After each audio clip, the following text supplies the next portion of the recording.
Hey guys, welcome to our spring garden tour. It is March 28th of 2024, and we are doing this year early because everything is early. Yeah, So we're excited to bring it to you. If this is your first time watching, welcome. We are in Zone 8A. We're going to get a little nerdy about all the different cultivars and species that we have to give an idea about how nerdy this will get. it's mostly Japanese maples, spoiler. And some conifers. And some conifers. Um, But what's exciting about this year is that everything seems to be kind of leafing out.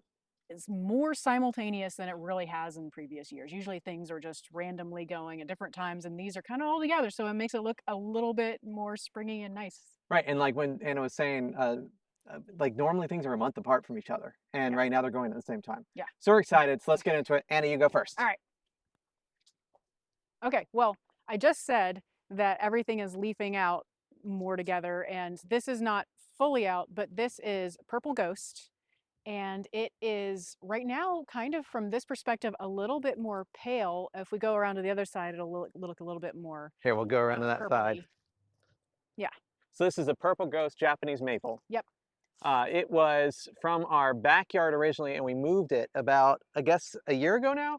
Yes, probably a year ago. And actually, if you have seen any of our previous yard tours, we have kind of moved some things around. So we'll show you a bit of some things that we've added and some things that we've like taken away. But this, we thought, we love Purple Ghost. It's one of our most favorite Japanese maples. And we just thought we needed this glorious, beautiful, like bright, pinkish purple popsicle color right now. It's still leafing out, so it's not at its peak gorgeousness, but here, you look up there. That's a really cool contrast against the dark color of the house and against kind of the blues that we've planted near it and some of the bright yellow greens of the Jordan, summer gold, gold rushed on redwood, and things like that. Well, and you'll see in this one, it is a ghost series. So it's going to have some reticulation in the leaves, which is kind of fun to see. Can you see the difference between this red and then that red over there? Let me see. I think everybody can see it in the background right Yeah. now. So Anna's talking about this red here and that red right back there. Yep. So we'll get to it. Tell us about this green one right here.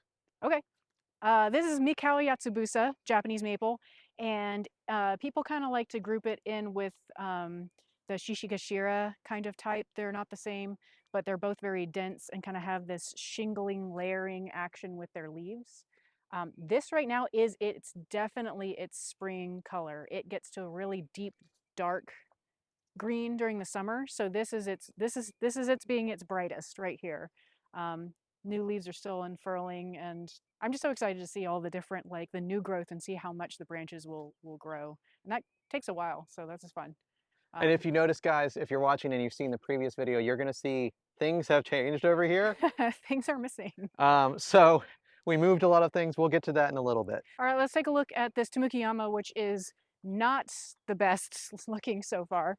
Well, we're early for it. Yes, so as I said, some of these, most of everything is leafing out gloriously, and so Tamukiyama isn't yet. It's just starting. Which honestly isn't a bad thing. What that does is protects them from the frost. So we still have a chance of having frost here. Look at this new And growth. there's a chance that it could get Look hit. at that. That much. That's crazy. So it's working on making new branches. So that's about 10 inches of growth right there. Yeah, it's working on new branches, and then the leaves are going to go, I guess. This is a contifolium still leafing out. You can see they're kind of like droopy like this. Here, let me show some of the leaves. So this contifolium's leaves get about a little bit smaller than the size of your hand. And right now they're just unfurling right now. And look at all these little flowers. They have the seeds, yeah. Mm-hmm. Here, let me go back to this one that we skipped here. This is the Koru Japanese white pine. There's Anne in the background. Hi. So the Koru is kind of a blue, silvery looking thing. It's blue and green. You can see the new growth at the top here. It doesn't grow a ton, and it likes morning sun, afternoon shade is probably best. Most of these prefer morning sun, afternoon shade. We do have some hostas coming up as well. That's a Biqua drinking gourd, but I'm going to move all of those because they got too crispy. It's too hot and bright here. Yeah, it did get a little bit too much sun. So now that I know where they are, I'm going to dig them up. Okay. Okay. Let's see. Let's keep it going. All right. So we have 3 Sherman North lights, and that's the American pronunciation of these German kind of named. Sherman's North Licht is like something. Anyway, Nochtlit. these are clearly just starting. These take a long time to leaf out. Well, and But you'll notice a lot of the conifers are going to be behind the Japanese maples and leafing out. mhm. Some of them are going though, so it is exciting. And this guy is probably only a few days away from being actually leafed out. I don't know. Uh, It takes them a really long time. it does take them a while. So we have 3 in our planter bed right here. We used to have 4. The 4th one was over there near the Mikau Yatsubusa back there that we were at earlier. It was just way too crowded. So we moved it up into a new planter bed that we made in our front yard. And it's mostly composed of things that we already had that we were just like, ooh, shouldn't go here. They're getting too big. So we moved them over there. And then just because I'm right above it here, this is a Japanese painted fern that's back there. And before at the Mikawa was a ghost fern. I'll Mhm. touch back at it before we leave this area.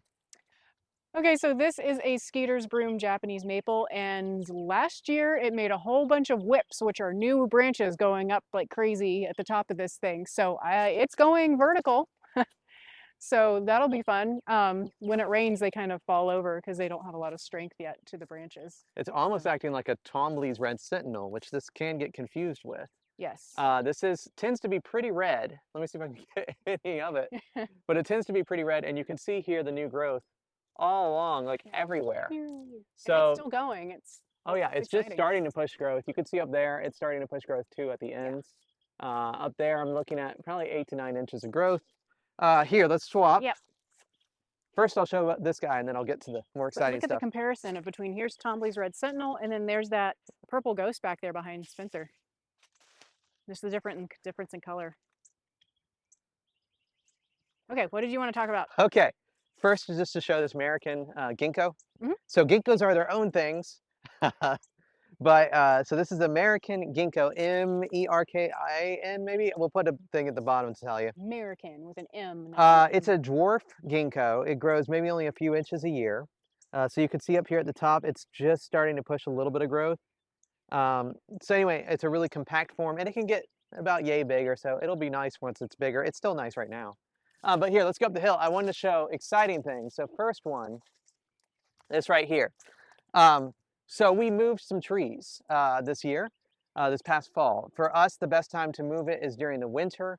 But if you're in a more northern climate, you may want to move it either in the fall or right after as the buds begin to swell. Well, and that's because our ground doesn't freeze here, so we can move them kind of whenever. Right. So our ground doesn't freeze. Yeah. So anyway, so here's this. This is a summer gold. We just put this here maybe about a month ago or a month and a half ago. And it's clearly leafing out without any problem. The actual hard time that you have for these trees when you move a tree isn't necessarily right now. It's later after it leaves out that you're going to see more problems if the roots can't support all the leaves or not. But anyway, it's a summer gold. It starts this color and we'll get more and more yellow-green as the year goes on. Like once we get to the summer, the more sun it sees, the more yellow it becomes. Well, and right now it's leafing out. It has this kind of slight little pinkish margin to the leaves right there when it's first leafing out. All right, so who we got over here? This is the more exciting one. You're more excited about this one? Yes. So that was a tree we just moved. This was our air layer from last year. I don't know if you guys remember this, but last year we did a video about this of showing us taking this off the tree. I'll put some footage in right now showing like what that looked like.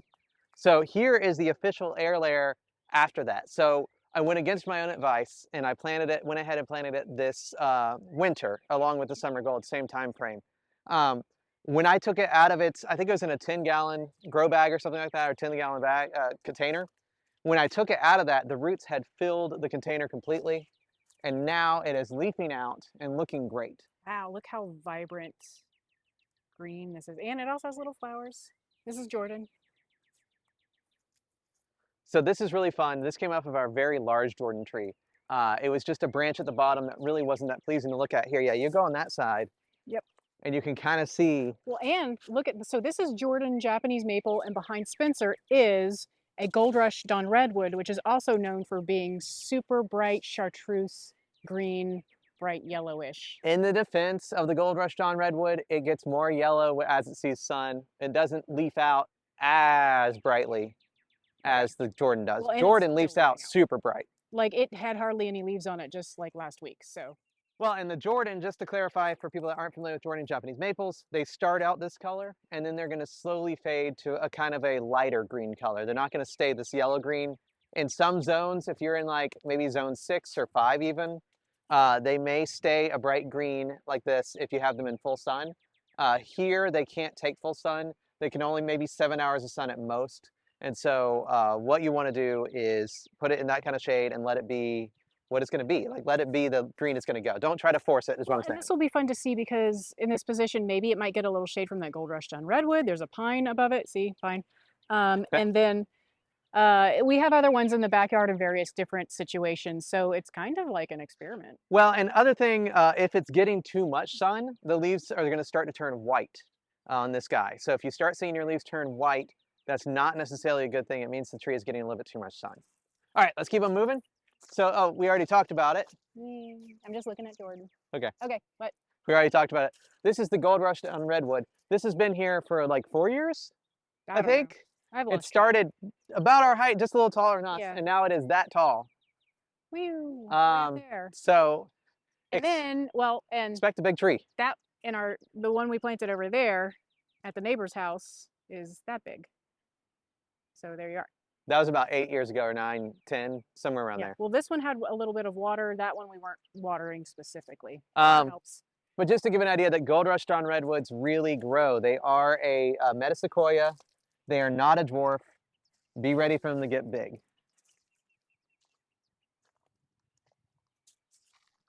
What's happening over here? All right, so over here we moved some trees. Do you want me to go down below and see what these are, or go here? Sure, if you want to meet me down there, sure, you can go down there and I'll talk from up here. Okay. All Sure. right, you just go. Okay. Just take everybody down that way. Taking everybody down here. Don't fall down the hill. Don't crush plants. Okay. Okay.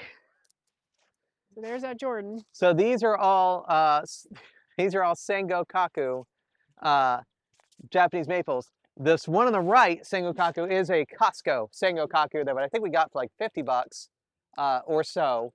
And it's doing well here. It wasn't growing a ton.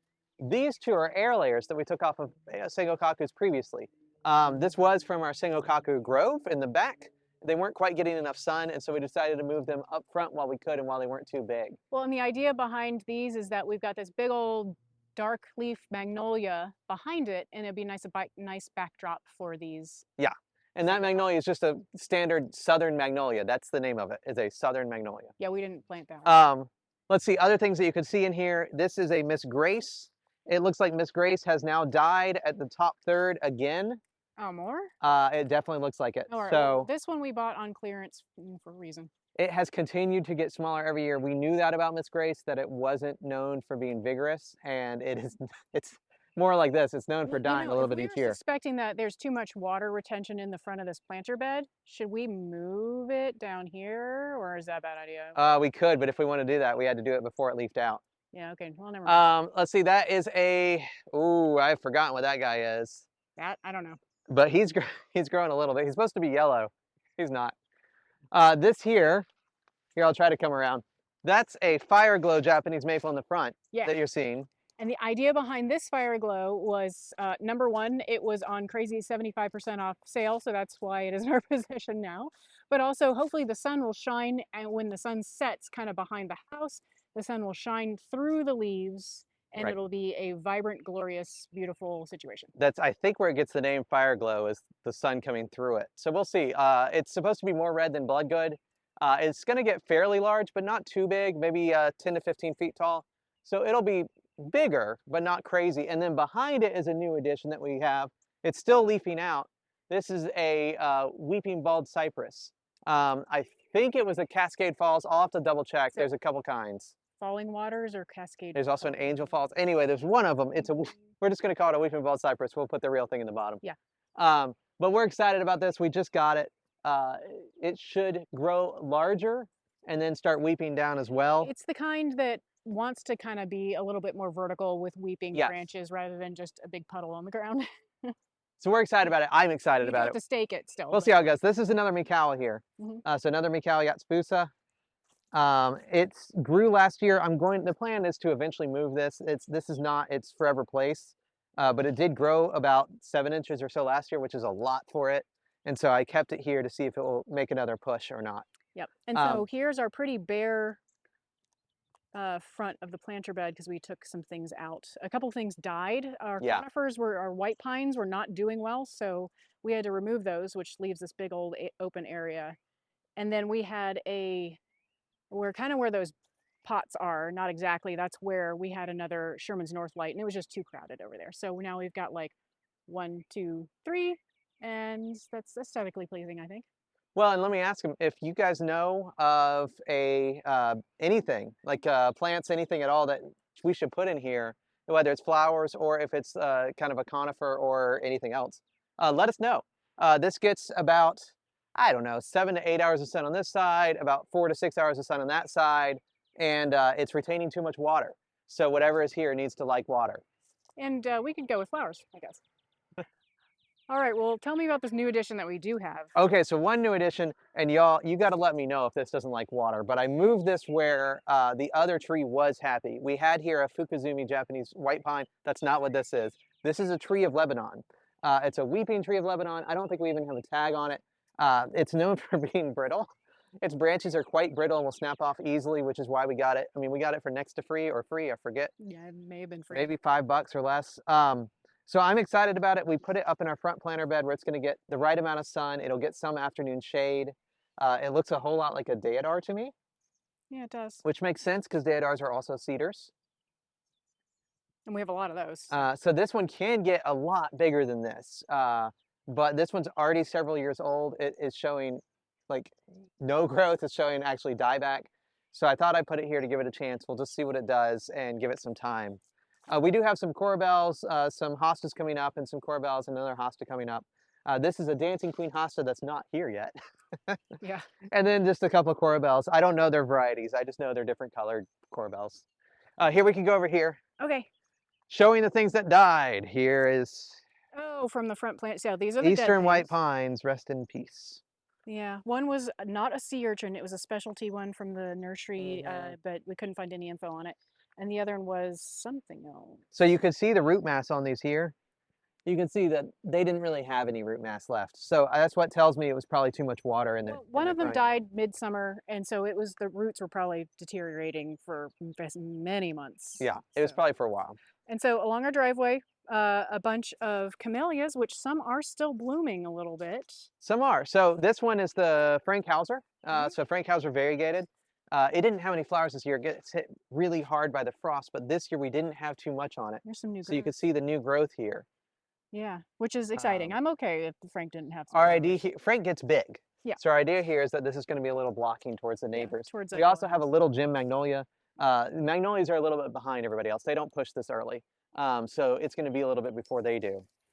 Here is a pink perfection. You can see some of its buds still going. It's looking a little sad, not peak gorgeous prettiness, but it's still working Oh, on it's it. still got a few down here too. Oh yeah, so it's still gonna have a little bit. Sky Tower ginkgos. Ginkgos normally for us leaf out later. I don't know why the American is going early. Most of them leaf out around now is when they start. Is around when the Japanese Right. maples are mostly leafed And out. right now we have the row of camellias, different varieties, and a row of ginkgos in front. And Well, and then, show them the shed from here, like just so they can okay, see that view. there's the shed way up there. Looks farther away on the camera. Oh, and while we're here, here's Kickoff camellia. It's got some nice stripies in there. But most of the camellias are pretty much done. All right, here, let's trade for a second. Okay. Hold on. Okay, wait, before you go, I'm gonna show them the Japanese, everything back there. There you go, guys, if you wanna see what everything looks like for us. All right. Hey, so we almost forgot about Oculus draconis. Oh yeah. This is its ugly duckling phase. It's making candles and pollen. So right Here, now let me it's come not up and very see it. stripy. So right now it's more green colored, the needles, instead of the white creamy green. They're more just a solid green. You can, And this is you can all see how it kind pollen. of wants to be different colors, and those will be different later on in the summer. So normally Oculus draconis is a white and green tree having variegation. Yep. Well, I guess right behind me directly I is our new know. planter bed. So these are things that we have scavenged from the rest of the yard. Some things we had in temporary places that we knew we were going to plant other places.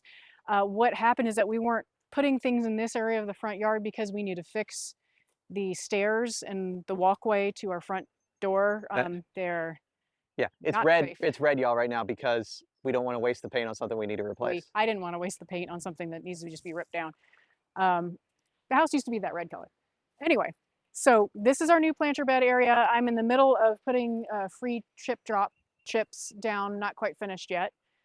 So we have, this is our emerald lace Japanese maple right here. It's huge. It's only a couple of years Oh, old. go stand next to it. I don't think it. It's bonkers. This is dumb how fast this grows. I know a lot of people like have like weird feelings about it because it just grows so uncontrollably out of like just all over the place. So with the emerald lace Japanese maple, it wants to grow horizontally. So what we did is that when it was younger, which is not that long ago, we had it planted upright and then it kind of wanted to grow horizontal. So then we tipped it and then the next year we tipped it again. And so now we've kind of had this like back and forth motion. You see it's wanting to go sideways. So that way we kind of manipulated it to go up rather than staking it up. We just kept digging up and moving it. And then in the background, just so they can see, so that's a dogwood in the background. It's seen better days. It's in its decline now. Yeah, I think The it's, top third is dead, and we can't really reach it to cut it. So yeah, I think it's on its way out. But so a couple of other things in here. We have oh, the smoke bush does have leaves. We thought this was dead. So this is another freebie. It oh, it might, does have some leaves. there's Here, some put your leaves. hand there, and I'll try to see if I can There's show some that. leaves right there. This So is a golden smoke bush? Yes. golden spirit smoke tree. Okay. And so it's a golden version instead of a purple one that a lot of people might have seen, a purple version of this. They're both cool. This was free. Someone just gave it to us. All right, what's straight behind you? This is a Gimborn's Ideal. So we have two of these in the backyard. You can see how tall this one is compared to me. Our other ones in the backyard are much, much, much older. Let's trade out for a second. Okay. Because I want to tell them about that. Okay. There we go. Okay, here.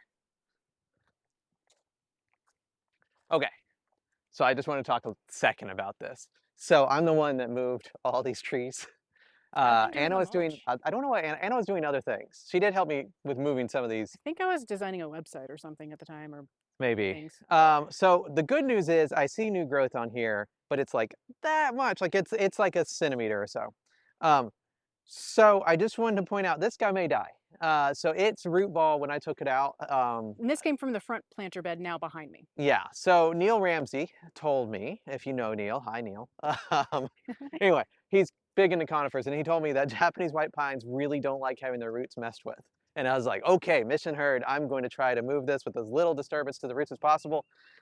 More than half the roots fell off of this guy. They just kind of plopped right off. The weight got on them, and it just took it. I was even being really careful trying to get the dirt off of the roots so that didn't happen. So right now, his root ball is smaller than a grapefruit, I would say, for this much foliage. I don't see any browning on him yet. He might make it, but that's why we have a stake going here, is because there's so few roots. It's not enough to keep him upright. Hopefully it's going to be fine. It doesn't get that big. It maybe gets, what, this far around or so? Like, it doesn't get very wide. Stay very So this should be a really good contrast to the emerald lace, which the emerald lace does get more emerald color than this. Right now, this is its spring color. Right, just kind of like Mikao Yatsubusa. This is very yellow-green, really. Well, and it turns to more of a blue-green, the emerald lace, which is really cool. There aren't many That's why it's called Japanese emerald. maples. This is more of an emerald color. Yeah, there's not many Japanese maples like that. This is another Sherman's Northlight that we moved. Yeah, that's the one from the this Sherman's Northlight, I'm just going to give tips of moving all these while we're here. So this Sherman's Northlight, it had, I mean, apparently Dawn Redwoods run the roots out forever in side directions and then have one giant taproot. So this guy had a taproot, I mean, it looked like a giant carrot that just went straight down. And so I had to dig this hole like way deep. The same height as the tree? No, it's probably like a little bit more than a foot, 16 inches. Okay. So probably a third of the height of the whole plant. All right. And then the ones that went out, though, they went out at least 4 feet. I had to eventually just cut them because I couldn't find the end of them. Yeah, and when we were planting these, we kind of dug trenches out from these to lay the roots into, and then just kind of put dirt back over there. This is a Kusa. This one I'm going to have to read it. It's a Cornus Kusa wolf eyes, which is a wolf eye dogwood. I believe this one is the Japanese variety, and we have two others in the back that are Chinese varieties. I Which may or may not might be be swap alive. on that. But if you come in here, you can see the leaves on it. It's just starting. The leaves get about the size of your palm, but No, they're squiggly and variegated. they're variegated. And so they're going to have a white variegation on the outside with a more lighter green on the inside. This one, I believe, is going to be a creamy white, and the ones in the back are going to be a white white or a blue white. And if I We'll see. recall, this one was going to be a little smaller than the two that were in the back, right? Yes, this one stays a little bit smaller. I think this one still can get about 15 feet tall, which will be very pretty if it does that. Because what I've done here is I've tried to make it to where as it grows, these things around it will blend in with it. And this will, and hopefully that goes up and over these Japanese maples and things. Yeah, I'm Of course, hoping it that's will. still And if huge, it doesn't, I could always just air layer off the bottom branches so that it does. Other people would say prune them off, but why not have another tree? So this is the Fukuzumi Japanese white pine that I talked about that we moved from up there. I was concerned about there being too much water. It turned out that the roots for this one were just fine. And I was able to get, like, I think I got all the roots to 99% of them. So it's having, you can see here, its new growth is much more than the Gimborn's ideal. So this is its new growth here. These are called candles. And now if you wanted to be bushier, you could cut these candles like halfway through. That's called candling. And then that will make it a little bit more bushy. But I want this to be a tree. I want this to have its natural form. And so, and it's going to get bigger. It's going to get fairly large. Well, and its position in the yard, it was basically, so what's going to happen is that we're going to dig out this area for kind of a parking pad area, and where I've got the chips right here. Parking pad. So this guy is going to be kind of at the corner, and that's exactly what was happening behind us before, is the same idea. So we just kind of moved him farther up in the yard, same idea, same kind of position. We should point out to everybody, okay, so this area here, we're still work in progress, y'all. Whenever we need dirt, we dig it out, and we're slowly getting there. Exactly what's happening. Literally, as we plant things or move things, we need some dirt. It's not great. It's we just clay. Grab it from here. And the idea is, yeah, eventually you'll be able to pull your car up here and then just be able to get out. But eventually, like, that could be 10 years from now, y'all. We'll see. So here is another one. This is the other one that we moved, which was surprising. This was in the front planter bed. Well, it was off to the side, where we planted the baldcypre. I mean, I'm a little downhill from it, but y'all, it's bigger than me. So this is the Whatnong Japanese maple, also very similar to the Baldsmith Japanese maple. You can almost get them confused. So this is the Whatnong. It's known for being more vigorous than the Baldsmith, and it's definitely vigorous. So when I'm looking here, I'm seeing about 4 to 6 inches of growth in every single node. Well, you can look at this color compared to the emerald lace over here, which is definitely a green. Yeah, well, if you come right here, look, orangey. Right here. So Whatnongs and Baldsmith, they're known for having multi-colors, like lots of colors going on. Like you can usually have an orange, a red, a green, all in the same tree. And they also have a very delicate lace leaf.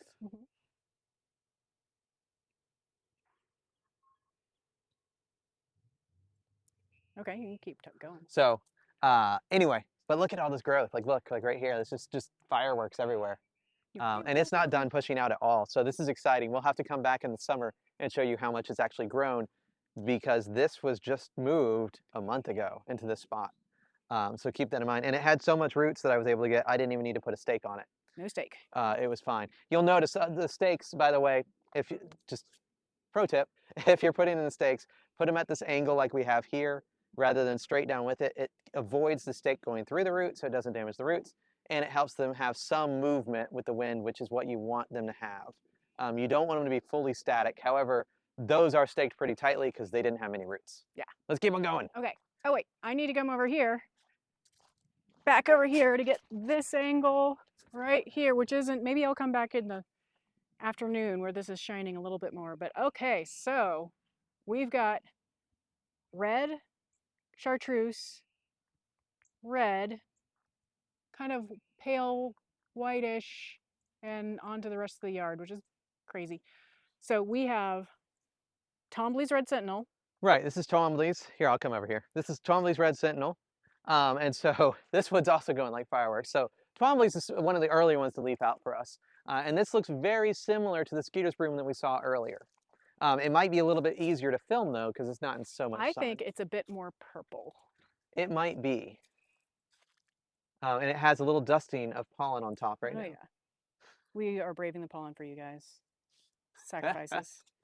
So right now, this headed a leaf out a little bit before the others in the yard, and so it's a little bit farther along, and it's definitely more of a mahogany, purpley color. And it's growing about Maroon. 8 to 10 inches in most directions right now. Twombly likes to grow straight up, is very commular. And dense. Yeah, and dense. So you can see here, and the idea here was that it was going to help us block neighbors. Love you, neighbors. Anyway, they say good fences make good neighbors, but fences are expensive. Trees were nearly free. Ah, well, shop some deals. A lot of these guys. So these are more camellias here. Different ones. You can see, obviously, some are still going. Yeah, this is some of the flowers, leaf This petals is have already Grace L. fallen off. Britton Like here. over here is prettier. Oh, over there is a prettier one. Okay. Well, they're falling off. Here you go. Well, they're all falling off. They're not, that's not what they really look like. Well, we're past their prime. So we're late March here. So we're really well past their prime. Yep. Right back here. I'm not looking at the one you're holding. I'm Okay. looking at this other one. See all the petals on the ground. So interesting thing with camellias, typically camellias will first have their flowers and then they'll push out their new growth. You usually don't see both at the same time. So you can see like this one here, this is another Frank. And so it's already started pushing out its growth. It doesn't have any flowers left at all. This one over here, I'm not saying this is all the time, but this is just a generality. This one doesn't, like, still has the buds, and you can see that its new growth hasn't really started to push yet. Yep. And last year we didn't have any camellia flowers because we had that huge zap of cold, and it just zapped everybody. So here is our Jordan. This Jordan is having a little bit of dieback. You can see it right here and here. So this is a Jordan in the most shade possible. But this Japanese situation. maple is great for bringing a punch of color into your shade in the spring. Like I was saying, as the year goes on, it's going to turn more and more towards a green to dark green. But it really starts out this chartreuse yellow color, yellow-green. And it tends to have a lot of red flowers. Let me see if this one doesn't. this one doesn't this year. So it goes year to year. But it's really, really pretty showstopper kind of tree. And the reason we planted this here was as you come up our driveway, this is the first thing you see. So you see this as you're pulling up. And this will get much bigger than this. This is a relatively small Jordan. And you can also see that we have sometimes some trucks come through here, which is the other reason of expanding out the driveway a little. It was free chip drop. That was nice of them. It was a free chip drop. Let's see here. Here's another camellia pushing back here, just to show one more. So they're starting, oh here, this is the camellia pushing out leaves, just so they can see like what this looks like, because not everybody can have camellias. Camellias are mostly zone, what, 7 and below? Okay, so they are. And then look at this one here. They are along the East Coast, along the West Coast, kind of around the Gulf of Mexico kind of areas, and the Carolinas. But they're Florida. not, if you get below 15 degrees in the winter, I would say, they're goners, like every year. They don't like if we got hit by about a 9-degree cold and it almost killed several of them, it was just too cold for them. Our yard looked like ghosts because we had to like. Yeah, and we protected them, and it still was only hard does on so them. much when you do that. So okay, we'll keep on going. This is a skeeters. Here we should trade. We've had enough. That's not skeeters anyway. It's a pixie. But we should trade. Here we go. They want to see you, not me. All right, so this is a pixie Japanese maple. We actually have one. If you can pan over there, there's some more pixies in the backyard that are in sun right now. Those are back there. I think we see one on just behind that pole. Yep, the red one. That's a pixie. We haven't gotten rid of that pole yet, guys. I know we need to It's eventually. in the ground with concrete, but pixie, covered in pollen right now, growing. Pixie's nice and dense. Let me come see its leaves. This again is a situation where it's kind of a neat experiment to see how bright the leaves stay in the shade. So we've got a Jordan and a pixie in our deepest shade we have in this yard. And later on in the year, these all just kind of turn kind of a muddy color. Like it's like a muddy red green, and it's just kind of meh. It'd be nice if it stayed. That's why we're so excited about that fire glow in the front, because it's supposed to keep its red longer and the best, so we heard. But we're not sure if that's the case. We'll find out. Here, let's go look at this next one. Look. Okay, so this, again with the theme of moving things in the winter, this is a ukigumo that used to be in the back corner of our yard. And the idea was that we had two kind of in the back corner on either side of the corner of the yard, and they would be have this white variegation in the leaves. And And this is a Japanese maple again. yeah, so we got those two dogwoods that will definitely hold the variegation. These two didn't really ever keep the variegation. By midsummer, they were kind of just green and not what we had Yeah, but for it's the a idea. nice size, nice shaped tree. It's over here by the butterflies, and they're gonna distract everyone from the ukigumo, I think, because they're so Right. pretty. Well, here, let's look at the butterflies All right, because that so one's not really leafed out yet. So here are the butterflies. They're usually the first to leaf so out. butterflies have this beautiful kind of white variegation to the leaves. They're so tiny. Here, I'll come up. And this one, if you look in here, has so it's got this creamy variegation against the green, and then also has this blush pink sometimes. Like this one overall is mostly this creamy white. Let me But show them this here, just so they could see. This is ridiculous. So not all butterflies look like this. The normal butterfly leaf, here, can you like put your hand under yeah, those? right, more like this one. That's a normal butterfly leaf. And look at And these. This is almost like a Taylor or something. like it just starts out very white. Yeah. And then do we have any pink ones still? Yes, over here. Okay. All of this. Look how pink. Of course, this one's lost some back here in the tree, It has had a lot of dieback back there. but this one is very pink. And we bought all three of these at the same place from the same time, same location. But this one, I don't know if it's because it's just stepped back in that much more shade. We've lost a couple of branches, so maybe it's just stressed out. But this is more of kind of like a green-based cream, and this is definitely a pink. Well, and for now. Yeah. So in a month from now, the pink will go away. Hmm. And it's going to be more of the white color. And then in a few months, it's going to go to kind of more green, more majority green. I'm following you, Anna. Okay. So things that are behind everything else. This is a Geisha Gone Wild Japanese maple, sometimes also known as Shiraz, but those are two different type, but they look like identical almost. Just starting to leaf out. It's this beautiful magenta color. It's a variegated leaf, kind of a similar looking leaf to kind of like the regular looking butterfly we showed over there. Are Not there that they're any that are leafed out right now? not really. Not particularly. They're all just coming. They're just it's not there yet. But it is a magenta, and I use that word specifically, magenta, not just pink. That's more of like a baby pink. This is a like magenta. Okay. And then here's things we need to plant. So Yep. these are Japanese maple seedlings we had going. Variegated Solomon seal and Some some more camellias. camellias that we didn't know what they were. Still don't know what they are. They kind of have this like they have this like tulip shape. There you go. So this is unidentified. They seem to all be the same. Okay. Um, All right. Let's keep on going. Summer Gold Japanese maple, still doing its thing where it is got this kind of like Oh, pink. here, come up on this high side. Okay. And by the way, guys, here's the view that we have that we're trying to create to the shed back there. It's why we put it there, was part of the reason, so that you had all the Japanese maples surrounding the shed. Yeah. Summer Gold, just like before, Summer Gold. Oh, and if you haven't seen it, we have a whole series of videos on that shed if you're Yeah, we interested. do. Like way too many.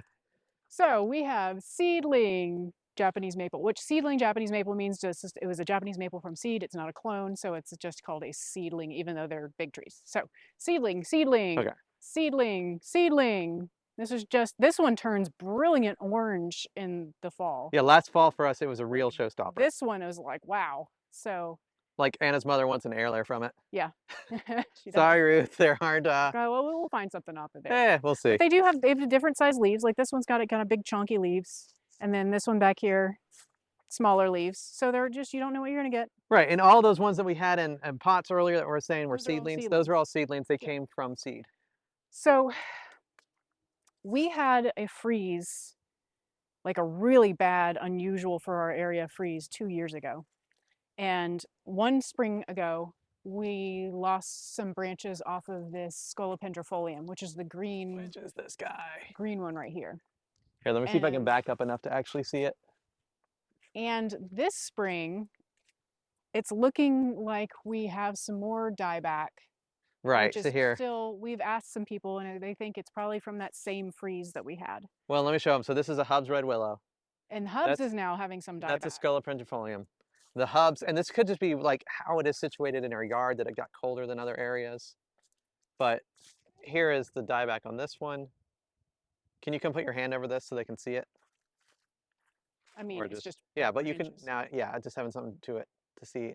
And then up here, let me see if This I can full thing get there. right You can see there. the dead part at the top there. So, So it's slowly dying back. We ended up chopping off right here and here last year, and now it looks like we're gonna have to go back even further back. Um, so we don't know if that means both of these are just ultimately just slowly gone completely, I don't or, think and I so. don't know if it's a correlation of the same type of tree because Well, they're not the same cultivar. They're they're just not the both same. linear lobed. Yeah, they're both similar type of leaf style, So I'm gonna go ahead and cut it or back just could pretty be soon, location. like right after we record this video. I'm gonna go ahead and cut back right, uh, maybe even up here. I might just go ahead and cut this back significantly. Back And there. that one too, just because it's still pushing out growth and it has a chance to grow back if I do it right now. I will encourage growth by cutting it. Here, let's trade for a second. I wanna show what's behind us. Okay. So this is the Hanazu Hagoromo. I'm trying for the right pronunciation here, y'all. Hanazu Japanese maple, Hagoromo Japanese maple, which has a leaf or a feather-like leaf. It is a Japanese maple, but if you come see these leaves, they are very feather-like. They're not the normal shape of a Japanese maple leaf. Well, already this is turning green from its Right. kind of orangey, pale yellow from earlier when it first leafed out. So yes, it starts out, supposed to start out very orange. It's in a lot of shade here. We moved it here. It was struggling everywhere we've put it. It has struggled. And so we're hoping that maybe it does better here. Last year it ended up completely defoliating, pushing out a few more leaves, and then fall hit. And then now it's pushed out leaves again. So I'm not going to worry too much about it. I'm just going to let it I be. think it's a thing that it just does every year, is that it just drops all its leaves in the I summer don't and grows back. I I don't don't know. know. It could be that we're too south for it. It's too warm for it here or too humid for it. We have a lot of really high humidity. So it could be that. I'm not sure. But here, let's go. We'll look at maybe this one right here and then we'll hop across the yard, okay? Actually, Okay. go back way up, back way up. Okay, I'll back way up. Okay, okay. Mm, mm, mm.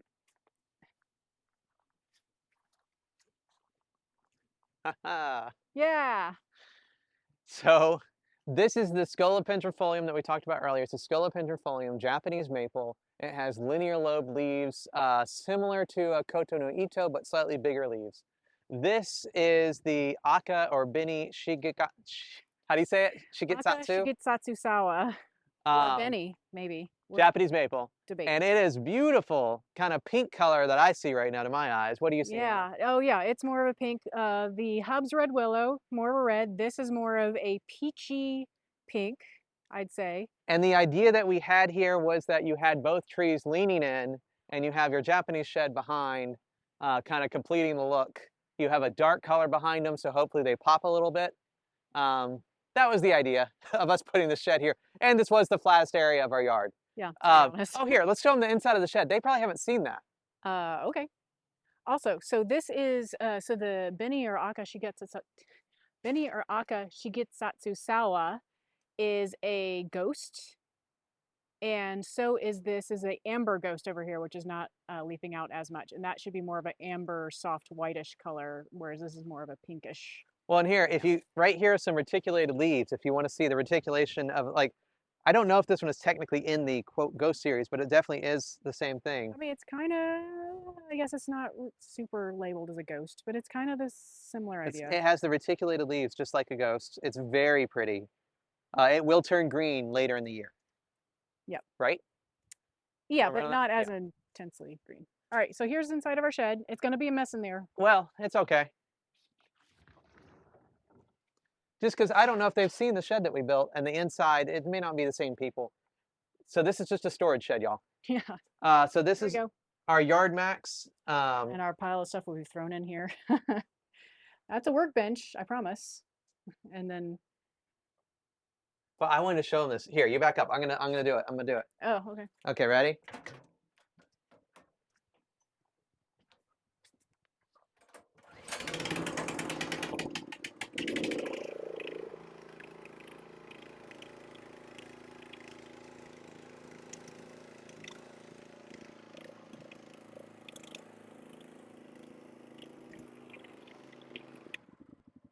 Okay, so this is our yard max. That's some gas for it.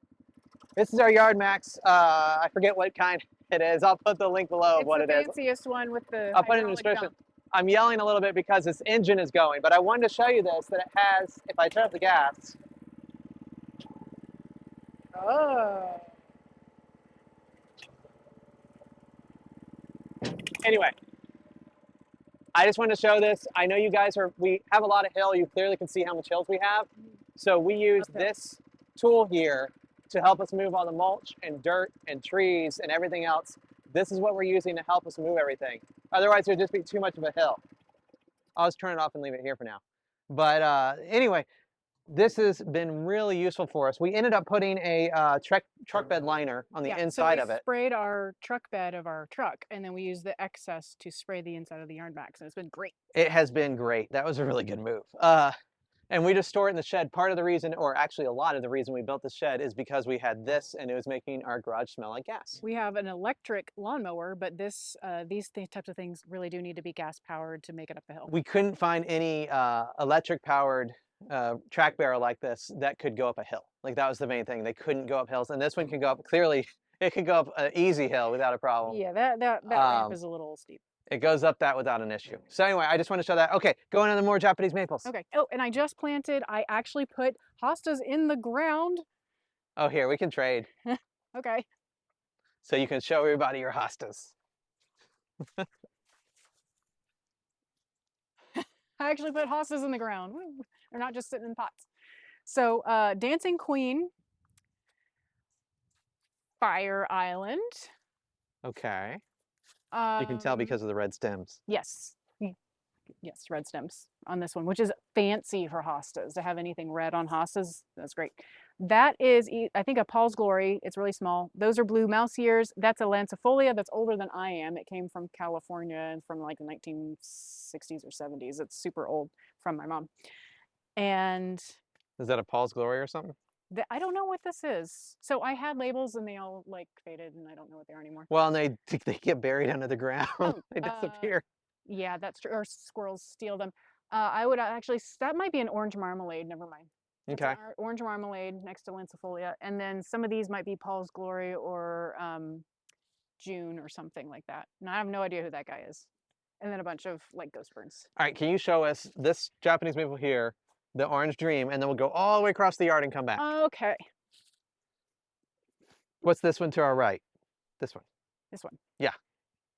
This is Waterfall, or was it not Waterfall? Viridis. Viridis? This one's a Viridis. So Waterfall and Viridis look very similar to each other. One turns orange in the fall and one turns yellow in the fall. So this is a Viridis. Yeah, I think ours turns yellow, but then one time it turns orange. Yeah. So I don't know. So anyway, this is one of the oldest Japanese maples that we have on our property that, well, one of the oldest ones we purchased. Some of these other ones may have been older and we bought them later. But you can see how tall this is compared to that emerald lace. That emerald lace we bought as a little tiny tree in a pot just like 3 years ago, maybe 2, 3. Yeah. And this, 4. and it's like way up here. And then this thing is we've had for 10 or 11 years. 11, yeah. Maybe. And it's grown maybe 2 feet, but it's grown out a lot. It's a sizable tree now. Yeah, no, it's very nice, and I like that it, you know, it's the idea between this is to have this nice low and that one up high, right, together. So. Well, and I mean now I should say everybody watching this, like, you know, all these trees we've gotten relatively small or on clearance, and then we've let them grow. So like most of our trees now would be in the several $100 range to some of them several $1,000 range, like that Shigatsu Sawa would be pretty expensive now if you're gonna buy that. Like this super common, that super rare. Yeah, like, that's true. So the Viridis is one of the more common ones. So that would still be a several $100 tree though. And then on the right, this is an Orange Dream, and ironically, kind of just like that Hanozu on the other side of the shed, it does the same thing where it like gets stressed out in the summer, gets all crispy, loses its leaves, and kind of pushes leaves out again. So I don't. My theory is it came from the same nursery. Yeah, and that was a more northern climate nursery, and that they just got used to that. so this is one of the very first trees to leaf out during the year. So it's a little bit farther along than everybody else, but not as far along as it has been in the past. We've had this where it's looked like this and everything else is completely bald. Come over here to look at this over here in this. Okay. So this kind of reminds me of how bright and chartreuse Jordan is. And other people's I've seen in other areas is orange orange. Yeah, so this isn't orange. This is chartreuse for us. So it's orange dream, but it's chartreuse. So All for right, well, us. we'll come back to the rest of this. Let's go all the way across because Anna, you wanted to go across this time so they can see the view back Okay, sure. rather than this view. So here, let me show them this view really fast. So this is currently from about the shed area, what our yard looks like. And now we're gonna walk across the yard and come back. This And is amber ghost. These leaves currently are a little soft pink because they're leafing out, but it will turn this more like amber beige. oh, here, Not beige. I see some Beige is a bad a word. little further along over here.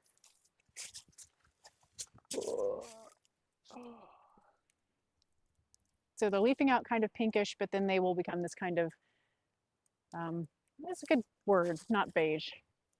Amber. Amber. Amber, but yeah, Yeah, amber. Amber, honey color. Well, So, and you can see here, we air layered off a limb last year.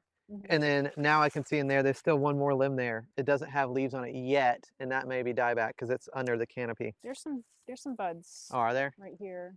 Okay. Yeah. It might die back. Oh, and here's another Jordan. Yeah. So we removed our summer gold from this big old crater back here. Yeah, so there, we'll go here. Let me try to see if I can get up higher. Right here. All right, so you see those two craters there. There's one right there, one right here. This was the emerald lace, and that was the summer gold that you saw in the front yard now. And we moved them to the front yard because it was a lot of like Jordan, summer gold, Jordan, summer golds, and it kind of blocked the view through to the back. It just kind of blocked the view. I don't. And So, then that was always a temporary spot. well, and now it kind of, you can see farther back. So now it looks like we have a bigger yard. Yeah. Because we did. You just couldn't see it. Yeah. Do you want to pan across a little bit to get a preview of where we're going? Sure, here. I'm going to hand it to you. Okay. All right, then I'm going over there. All right. Well, we'll skip in this corner for now. But...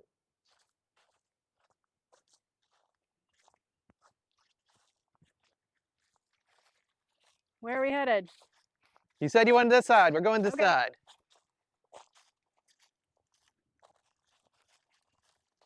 Okay, so I have a bunch of pine tree volunteers that I need to mow desperately and chop Yeah, off. these are all southern yellow pines would be Yeah. what those are called. So this is a year's worth of neglect. The last year I was saying I'm just not doing it last year. So if you ever wonder how quickly they sprout up, this is why you guys, like, this is why this is one of the most farmed pines there is because of how prolific they are. All right, tell me what's going on over here. All right, so this is a Siryu Japanese maple.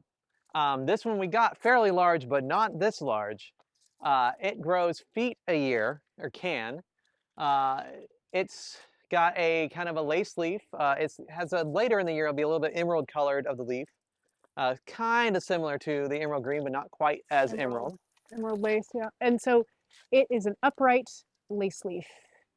And it's just leafing out, so it's more light green than it is later on in the year. And then some other things to know about Siryu. So Siryu gets very large. If you ever see this in your stores or anything like that, I wouldn't necessarily put it right next to a house. It gets humongous.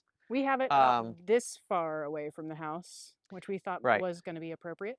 By the way, the black plastic that you see down here, that's just to kill weeds. Yeah, that's all that we're doing. It's hard to weed whack. It got really intense there last year, so we just covered it. So this is, the Siryu gets extremely large. It can take full sun, full southern sun. So I'm talking 12 hours a day of sun is what this gets right now, and it's doing fine. So most Japanese maples want morning sun, afternoon shade. They can maybe take 6 hours of sun or so. This guy can take full sun, has no problem, turns bright fire red or fire engine red. In the fall, it can be a real showstopper. It gets very, very big. Our point of this one here is that it's one blocking viewpoint from our bathroom, and there our primary bathroom, out the window. So it's a good thing. Behind us, we have a whole series of things. So this is a Feeling Sunny Deodar. which is F-E-E-L-I-N apostrophe, Felin. Feeling. Sunny Feeling sunny. deodar. And so this deodar is just starting to push here. I can show you one a little bit further along. They're Well, usually here's pretty that close to each compared other. to, They're not quite the same. And Anna right over there is a Patty Fay, which really yep. hasn't started to push yet. Yeah, It's so a this Patty Fay Patty deodar. Fay is more of a blue and deodar. And then you can see how much more yellow Feeling Sunny is back over there. So Feeling Sunny is a very yellow. It gets more yellow than this right now. It pushes out much more than this. It'll push out feet a year. It is a full deodar. A deodar is a cedar. When I'm saying deodar, it's a deodaris. Anyway, deodar cedar. It's a Himalayan cedar, I believe, is originally, and it does well in the south. Yeah. It doesn't do well in northern climates, but in the southern climates, it does great. So we have this one here. We have a third one over there. We have another one there. This is a Skeeter's Broom Japanese maple here that is very red right now. And so it's also in a fair amount of sun. It's not as sunny right here as it is right there. And then there's some regular deodars kind of behind Spencer in the background. Some Yeah. not a particular cultivar, just deodar. Just seedlings. Just cedar. And then over here, what do you have right here? This guy? Yeah. Okay, so this is another seed. This is the air layer. This is a Sengokaku air layer. So Sengokaku, Japanese maple. It was an air layer. We had it over near where the shed is now. It's right where the shed was. And so we had to move it somewhere because we put a shed there. So this is the Sengokaku air layer. It's doing really well. It's an air layer off of this big one over here, if you can turn to it. That's the big one over there. And it came off of that one originally.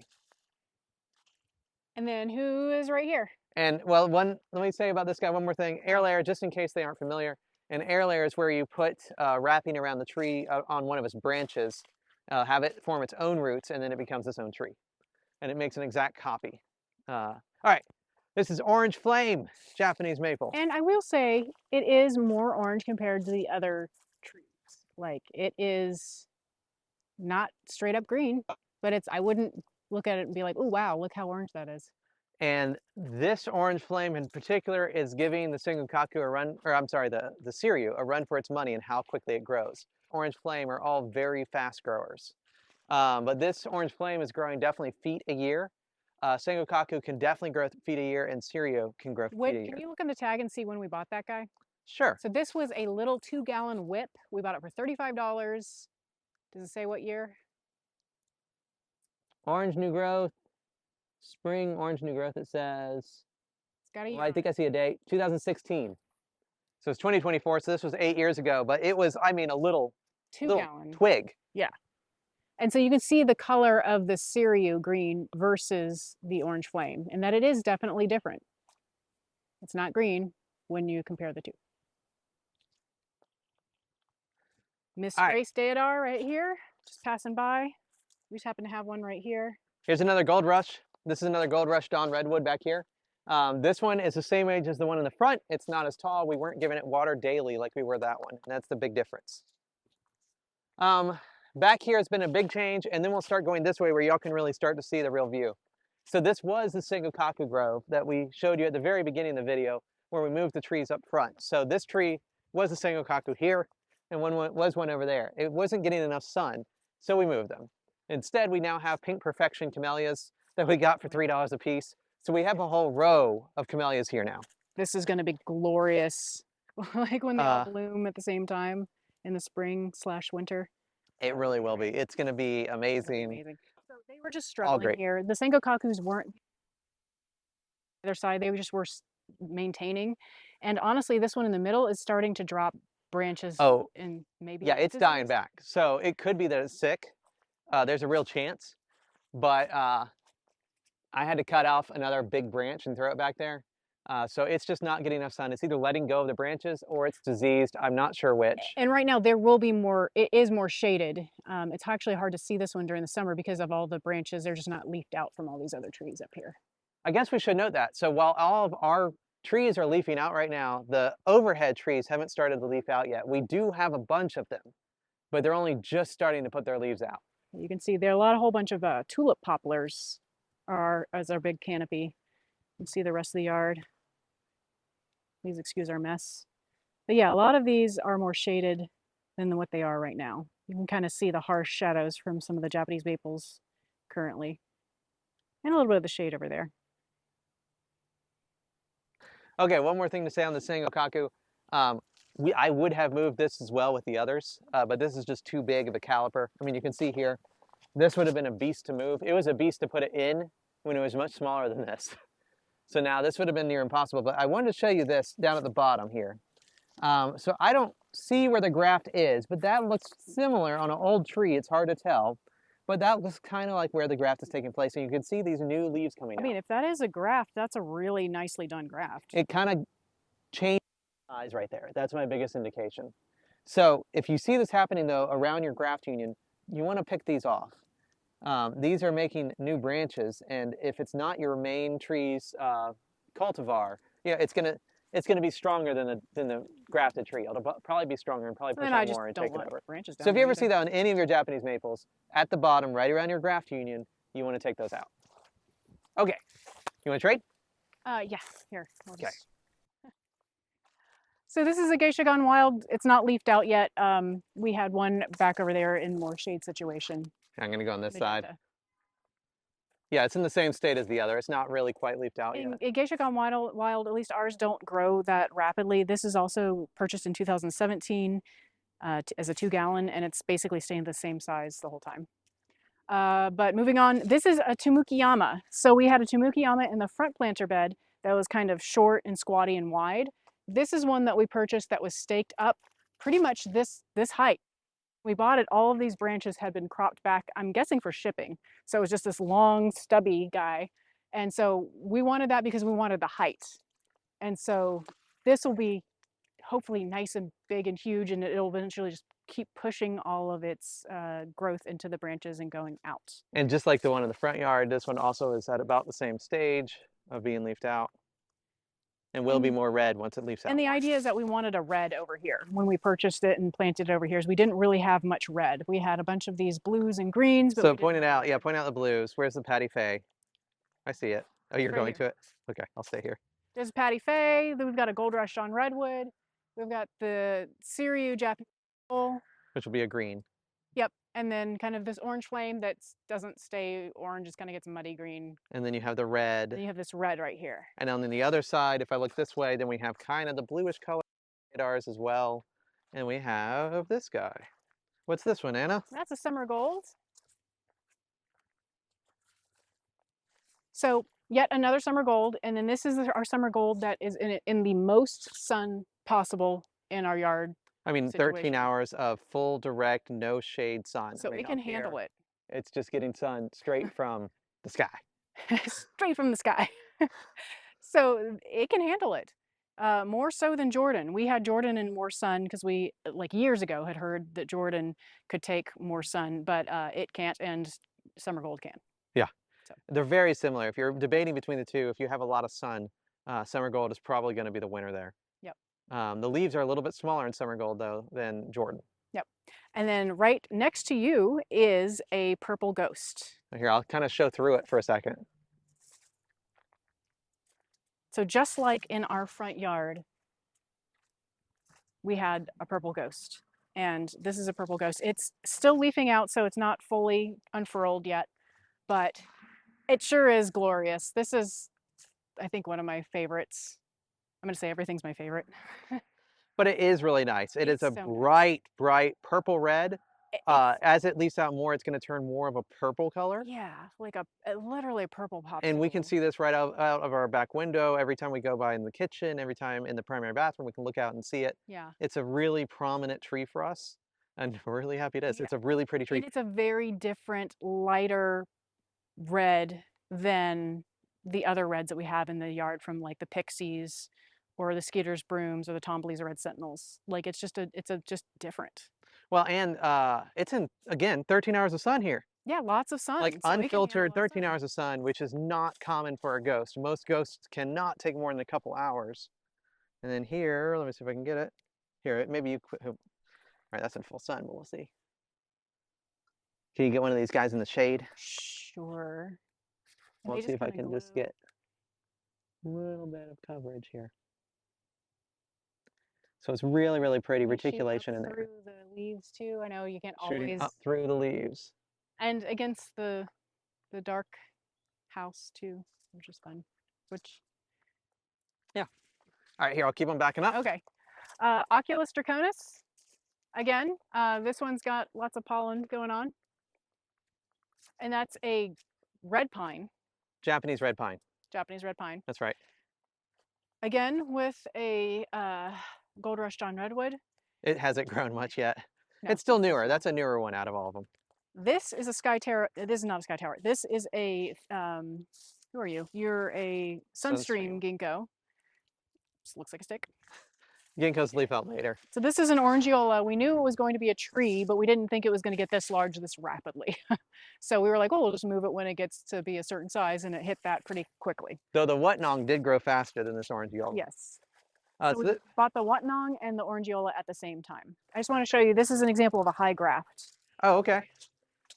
So you can kind of see this, where this little nub bump is, and this is a kind of a more of a green bark here, and then this kind of brownish bark. This is the cultivar we want. This is the rootstock down here. And so, and you can actually see where there's a failed... Here, can you put your hand there? It's just not focusing. And you can kind of see right here, this little U shape is where they had a failed graft. So this was probably grafted twice. And this is the one lived, and this one didn't take. So you can kind of see the scab, the scar from the... And so if you have any sprouts of leaves coming from below that, anywhere below that, you want to be sure to pull those off. Yeah. So this is the cultivar you want. Anything below this is the rootstock. And this is a very high graft. Normally the graft is way down towards the bottom, Yeah, as low as you can possibly extremely high, get but it. this is a weeping style Japanese maple, so that's why it makes sense to do a high graft. It's just to get it up as high as possible, because otherwise this would be ground level right here. Yeah. All right, I'm backing up. Okay. Here, I'm going to show them the yard again from this view. Okay. Here we go. Here you go, guys. So this is what our yard looks like from this perspective. We're on the back of our property. And there's Anna. Yeah. And there is the pseudolarix to her right, our left. Mm-hmm. Right there, that's the pseudolarix. It's just leafing out, so it's got these little tiny needles. Well, let's tell them about it, just in case they haven't seen our other videos. This is a false larch. Pseudolarix is as in false, is pseudo. It is faking. It is not a larch at all. So this is a false larch that can grow in the humidity that we have. Normal larches here would not grow here. It's too humid.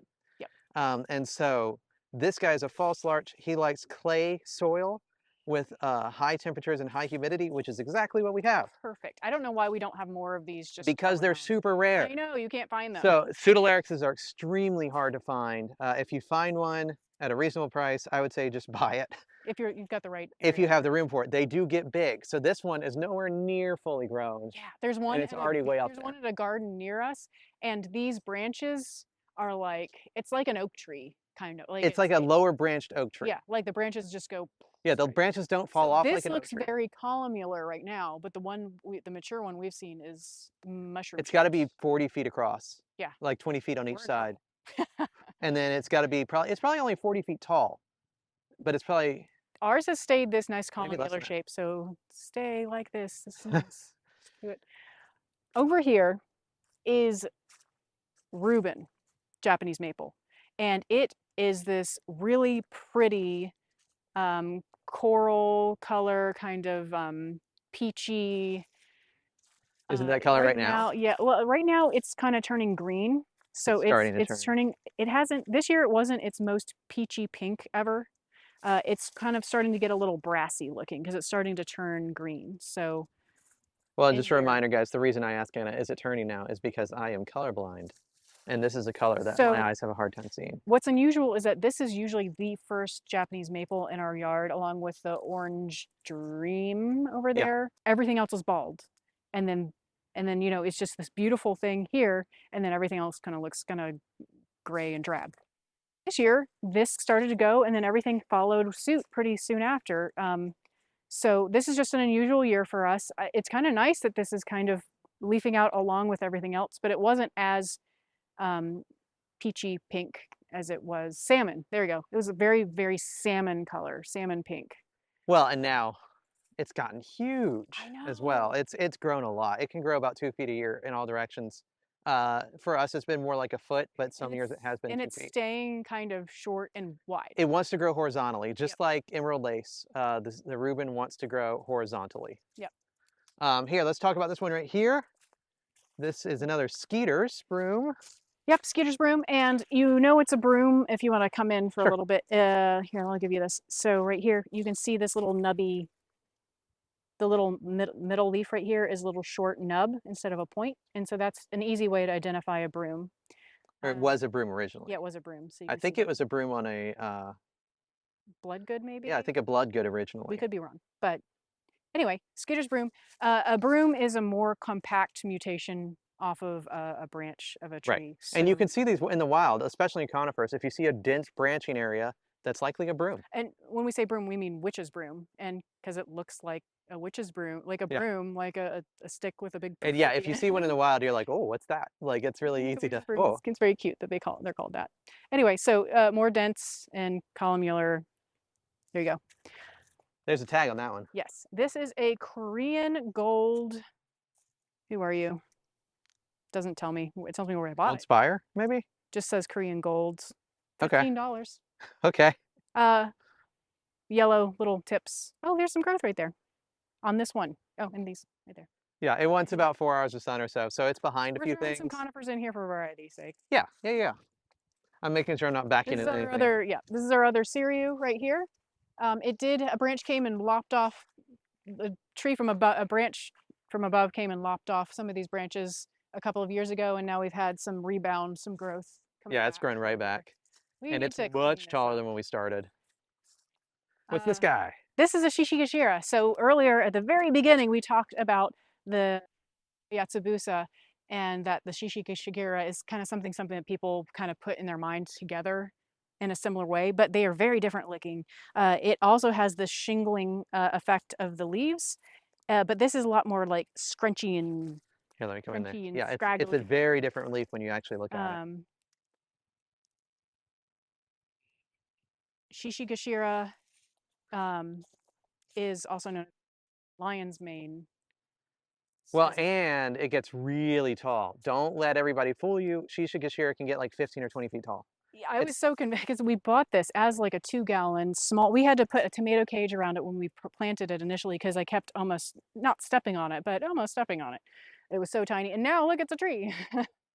well, and it'll continue. It's not the fastest grower, but it will just continue to grow. I've definitely seen ones that are 15 feet tall or taller. They continue this vase shape. They just continue to have that, but bigger. I don't have a tag on here that tells me when we bought it, but it was $35. It was 2 gallons. It was a while ago. It was, but It was not before it was we've before lived here. 2020. Yeah, It was like 2019 we've lived maybe. here 6 years, so well, 5 years 5 years ago. Yeah, we probably maybe. got it. Bought it 5 years ago. And then this on this side, these are the Patiphae deodars with the Yoshino cryptomeria behind them. This is just for a hedge, just so you guys can see. And then there is a Gimborn's Ideal Yep. and Hostas. Yes. More hostas. Yeah. So this is we had a Gimborn's Ideal in the front yard that was what right around here on Yeah. me, and that we purchased what Relatively recently, a year ago, 2 years ago. So way up here, we purchased this one 10, Eight? 8, I think 8. 8 years ago, and it wasn't this size. It Right, definitely so fit it's in the definitely car. grown. It's a But you see, Japanese white pine. it's not that wide. It's Yeah, it's Japanese white pine. It doesn't grow very far out. It does grow up. So you can see some of these growth nodes here.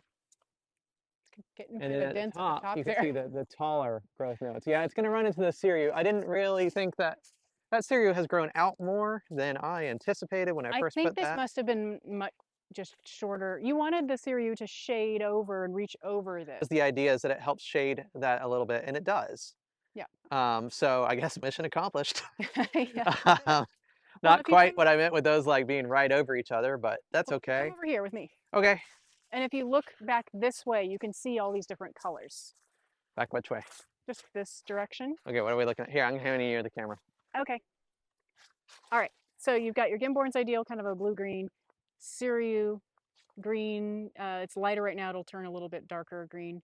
You have your reds and your kind of orangey salmon color and your purple ghost back there and summer gold. And Tamukiyama too, which is a darker color. Tamukiyama during the summer, it'll almost look like almost a black, dark purple. Yeah, It very can get to. maroon. Yeah, very And actually, maroon. kind of comparatively, if you look at the purple ghost right there and the Tamukiyama in the same shot here, you can see how maroon the Tamukiyama looks compared to how vibrant that purple ghost is. And then way over here, I'm this, moving some okay, hostas. booming him at the shade. And then how crazy different this Reuben is with Spencer being right there. I'm seeing these guys. It's I kind of, don't want it's them to more burn. orange looking, This is kind a of. lot. Let's see. Let's look at There we go. Reuben compared to that Ta-da. orange flame. I'm talking to the camera right now. Okay. Look at this Reuben right here compared to that orange flame back there. Anyway, what do you want to say? I just wanted to say, so y'all, our hostas, and because people are gonna, everybody's pretty familiar with hostas, I feel like, at least in the United States. Um, Hostas in the north, you can have in full sun, and they are perfectly fine all year long. Ours literally melt. Like, I'm not being figurative. They literally melt if they are in full sun. Like, they look like they have melted, like candle wax melted. They look melted. So I was just moving these in the shade. This is probably where we're going to put them. And I was trying to say that the sun comes this direction. And so they need to be in afternoon shade in our area in zone 8A, and especially south of that. You got to have them in shade by the afternoon. So anyway, hostas. Okay. You want to show me what's over here? Sure. Here, come on this side. I will. This is our giant tree. Okay, so this is Germain's gyration, Japanese maple. It is similar to a waterfall look, except for bigger and faster. Mr. Maple, one of the Nichols brothers, told me that this tree in particular will look like a 200-year-old tree in about 50 years instead of 200 years, something like that. Like You can super fast. correct me however you want to say that. But anyway, that was roughly the idea of it. And it definitely does that. It prunes itself. I'm pulling out little things here. It prunes itself very readily. You can see the gyration in here, this back and forth motion that it's doing naturally. We didn't Yeah, train we it haven't this way. pruned a bit of it. You can see on the edges here, it pushes out. Right now, it's at about 5 inches of growth or so, but it only just leafed out. And here's another one here. This is about a foot or so of growth. So it's pretty rapid grower. It only just leafed out. It leafed out like this week, whereas a lot of the others that we're seeing with all this growth have been leafed out for a little bit. This guy's only just leafed out, and he's already pushing. It's very vigorous. And if you have one of these or any other kind that's weeping like this, and you see the inner branches start to turn gray and then they break off, like this one has right here, this branch is going to die. It's just a dark brown color. Don't worry about that. It's just killing it's killing off its inner branches. It wants most of the branching to be on the outside. So that's just it doing its own pruning. Just be happy about it. Don't break it off though. Unless it breaks off easily, don't break it off yet. So we have here, this is your Betty Sheffield Supreme question mark camellia. I don't know if it's supreme. This is Well, it's Betty Sheffield. Betty Sheffield Variegated. Maybe the pink variegated. We're not sure. That's it could right. be a seedling also. So this came from Anna's mother, which came from her father, so Anna's grandfather. That's where this came from. This was an air layer off of her mother's. This is another Oculus draconis, Japanese red pine, right? Mm-hmm. And so we're leaving some of the branches there that look dead right now, just to double, triple check that they are actually dead branches. Before oh, well, no, these are dead. I just didn't have a lopper with me that was clean, well, and I don't want to cut it with something that's not clean. If you want to see pollen, though, here we have a clear example of pollen. Yep. Anybody that has pine trees will be a little bit familiar with this, but it hasn't started to be pollen yet, but that is going to be pollen very soon. And then it has the new growth right on top of it. All right, heading this way, kind of looking back. There's the shed again. Here, I'll stand over here. I'll just point out some things. Okay. Can you see me? Yes. Gimborn's Ideal. Yes. Pixie. Yep. This is a Jordan, Japanese maple. That is a Magitsu. I don't know if you can see that one. Nope, can't. This is the graveyard Japanese maple that we took a cutting from a graveyard for. It was super pretty in the shade. It was red in the shade, and we were like, "That's awesome. Let's go steal." It's starting to grow bigger. I'm very excited about this one. All right, here. Wait. Here, I'll go to this pixie first, and then we can go to all the others. I mean, we've seen pixies. Look, this is another pixie, though. Yeah. So, and this is a weirdly shaped pixie. This was our first pixie that was like this tall, like, right? Okay. It started like that tall, or so, or maybe that tall. Yeah. It was from Byron, and he was like, I don't think you want this one because he had used it for so many grafts. Oh, is that why it's kind of funky and weird? So maybe, but what happened, this one just happens to want to grow out in whips every year. It grows one direction every year, and then it decides a new direction next year. And so it's got very low branching, and it's just continuing to put out these new growth whips every year in different directions. And you can see Pixie, that this pixie, it's just normal shaped leaf. There's no little nubby on there, so it's not a broom. well, and the Pixie, I mean, I think it might actually be a broom, I don't know. Oh, But I don't I think, don't think it is. yeah, no nub though. So the Pixie, what will happen later in the year? Right now, if I pull this up, it's all red. Yeah. But later in the year, what will happen, the leaves that are getting more sun will remain red, and then underneath it, it'll turn green, like Yeah, a very bright green. it's super cool. Like two-tone, it's fun. This is a Megitsu Japanese maple. Yeah. Megitsu here, look at this leaf here. Look at that one. Hold on. Oh, wow. Hold on, let me get over there. All right, it's windy. It's windy. There it is. Look at that. And that's mostly unfurled, I'd say. Yeah, that's about the size it's going to be, and you have others here. So Megitsu's leaves get really big.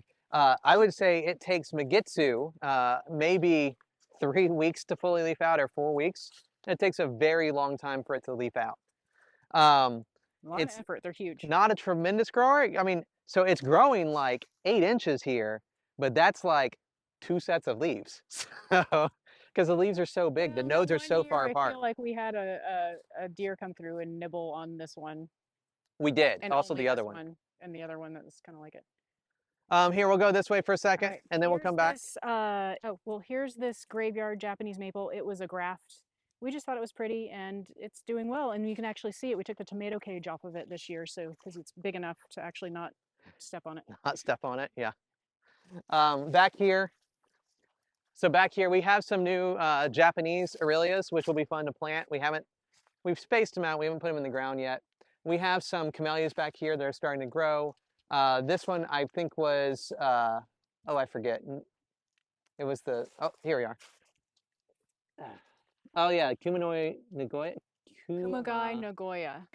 Nagoya. Kumagai Nagoya. And this is what a lot of a grower uses as his rootstock for camellias. He said, if you want something that will grow rapidly, it'll be this one. The flower isn't the greatest, but.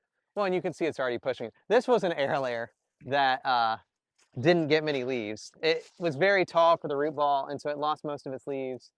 Let me see, what is it? It's a front yard. That's debutante. Debutante? Possibly. And so. Or not debutante, what we thought was debutante, but it's not. We'll have to see. I see some new growth nodes though, so hopefully it'll be okay. This is a Bihu. So Bihu does leaf out pretty early. This one did leaf out a brighter green color, lime green-ish to start with, but now it's gone to this color. Well, and Bihu is known for its yellow bark. It's a coral bark variety, and it's known for its yellow bark. And ours just kind of looks moldy and stuff. It's not mold. It just looks, it's just not the best. Can you stick your hand in there so I can? Sure.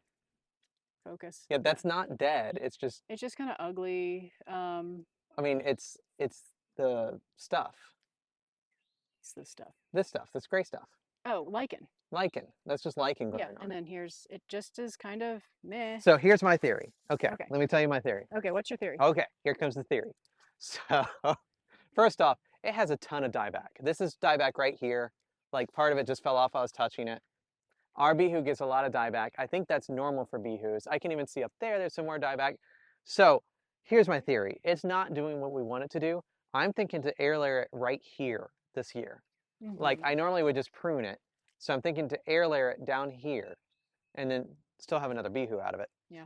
Cut it down here and let it push out new growth. Because it's got all that root system down there, it should push tremendous growth the following year. And the new growth should look pretty. Right, the new growth will be that yellow color that we're looking for. So I'm thinking about that's a lot of the tree, but foliage-wise, I don't think it's too much of it. So I want to see what happens if I do it there, because I'm getting tired of this not being yellow. Okay. Okay. And here's all this colors right back here. Move your body. Okay. All right, back over here. We have a burn pile that we need to take care of, sorry. All right, we'll just go around this way, and then we'll come back to maybe the Jordan last. So this is a seedling.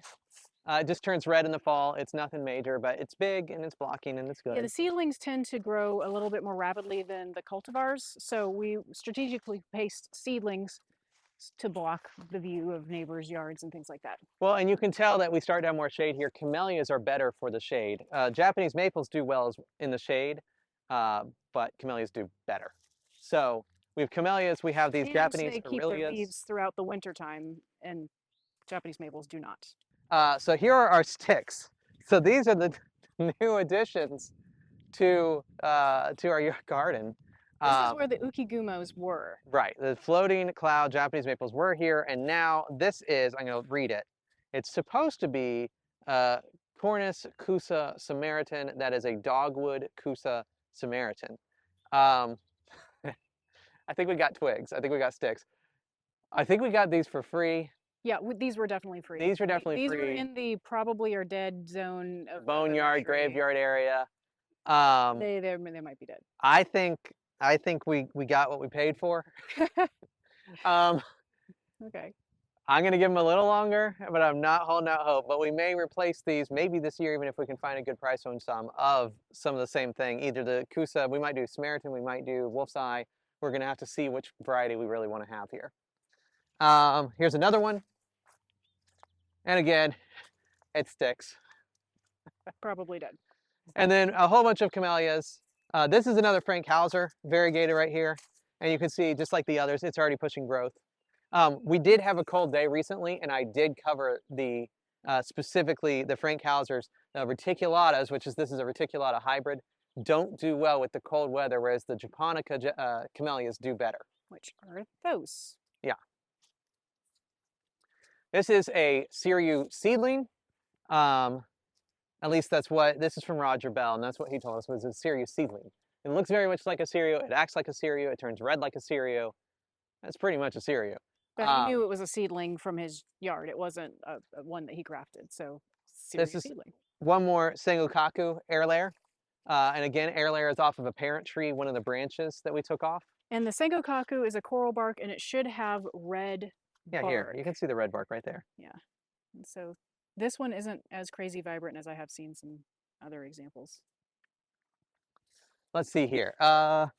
We have a couple of, what are those, Anna? Magnolias? Magnolias. We have a couple of magnolias here. What are they? Are these they're different kinds. I can go tell you. You're like, nobody cares about magnolias. They might. Maybe somebody does. This is... There's a tag over Alta PP? No, there's a tag over here. Let me try this one. Alta, yeah. It's an Alta, A-L-T-A magnolia. And this one, I don't see the tag. Okay. I think it might be a Bracken Brown. Okay. I'm not sure. Anyway, these were nearly the size when we planted them. Yeah, they haven't grown much yet. It's taken them a few years to get established, but that's okay. This is a coral pink Japanese maple. And so coral pink is a bit more rare. This was given to us by Jeff Rudel, I believe is how to pronounce the last name, who now lives in Florida, so we couldn't take him with him. And it has a really dusty kind of variegation on the leaves. It's very subtle. Hold on, let me get in there. Yeah, so it's this very subtle, dusty look to it. You have to really look at it closely to appreciate it. And then behind us is the Orodono Nishiki. Yes, and this is an Orodono Nishiki. Roger was basically fed up with this one because it wasn't doing the variegation it was supposed to. So he's like, here, just take it. That's what we got from Roger Bell. So, and here's this when I was talking earlier. Watch your feet where you're walking. I know, there's hostas right there. This is what I was talking about, is it's going to let go of these branches. So these branches are in more shade. They're shaded by themselves. Yep. So this is normal. If you have this happening, don't freak out about your Japanese maple. Right now, it's still very supple. Like, it may still push out leaves, but I can see here, I don't see anything on the nodes. So this was a bit more normal. We were freaking out a little bit about the Hub's red willow and the scolopendrifolium over there that were losing. They're losing significant portions of the from the top. From the tree, from the top. Whereas this is more inner growth that it's losing, which is normal. And so this is the Orodono Nishiki. I don't know if there's any variegation on here to show you. It's known for variegation. Oh, wait, there's some. Right. Oh yeah. Right Here, you there. want to hold it? Yeah, right. So that's what the whole thing is supposed to look like, Like and that. more, and just more of it, which it is not doing. They say if you stress it. If you stress it out, Yeah. it'll. But I don't see anything else. So. Stress it out and it'll show more. Some people say that's just cutting back every year. Eh. And then here's a Okay. Conifolium and Megitsu Yeah, let's as trade. well. Okay. Because you got to do that. And then Jordan, and then I Who's? think we're pretty much done. Yeah. So Contifolium is this one on our left. Full Moon, a Contifolium. And let me see what year we purchased this guy. Oh, that one's old. Full Moon, 2015. So it was in a lot of shade, too much shade before in the old property. And we brought it with us to this property. It has this much growth, like from my fingertips to my elbow almost. Well, Yay. it likes where it is. Yeah, it's happy. Great. That's and just crazy. like the Megitsu, that's like 2 notes of leaves. And then this is Megitsu over here. So big giant leaves. Here, let me come to the sun side. So they both have these big giant leaves. The Megitsu more of a palm shape, like fat area with like areas like sticking out. And then this Acontifolium is more open, like the leaves, they're like separated all the way to the here. center. All right, let me come up and Yeah, see. come over here. I gotta be careful getting there. Okay. Full moon Acontifolium, you can see this leaf, how it's split all the way back to here. All right, and then show me the. You want this right here compared to this, where they're serrated just to here and it's more full. More full. There you go. And the other name for Contifolium is dancing peacock because it has vibrant colors in the fall, but Megitsu does as well. We have them next to each other. They have similar colors. The Megitsu also is a vibrant orange-red this last fall. It definitely hits a lot of the oranges, whereas the Contifolium hits, I think, more reds, purples. I don't know. And more Colorblind. peacock, like all the colors is I think why it's dancing Yeah. peacock. But this is 2018 and this is 2015. So I don't know if they were different sizes when we purchased them, but I mean, Megitsu was probably the size of Contifolium is now when we got it. that's pretty big. I don't think we bought anything that size. Okay, maybe it's smaller. All right, show us the vibrant, glowing tree behind you. Oh, okay. This is Jordan. And this is the tree we took the air layer off of that we had up in the front yard that we were talking about that we planted this year. So our air layer was a whole big branch. It came off of here, and actually there's a right here. It came from here and went all the way out this way, and it made that whole tree. It was that big of a branch that we took off for an air layer. So this is Jordan, the same exact one as in the front yard.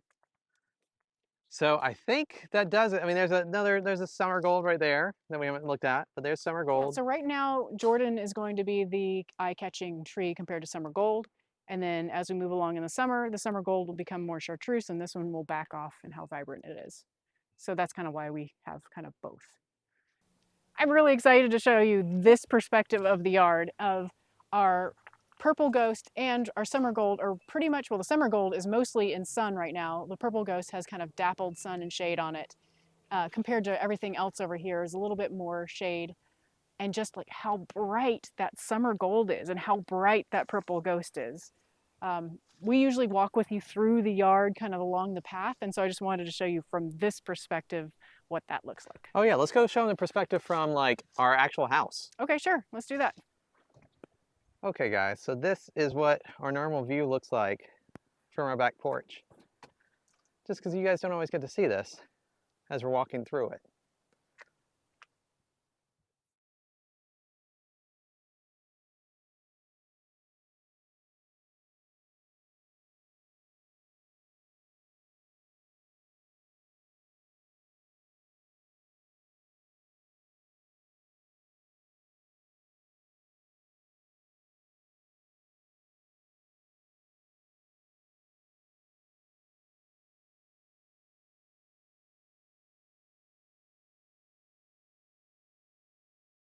Okay guys, so that's it for our spring garden tour. Thanks for coming along with us, and if you haven't already, please like and subscribe. It really does make a difference. We'll see you in the next video, guys. Bye. Bye.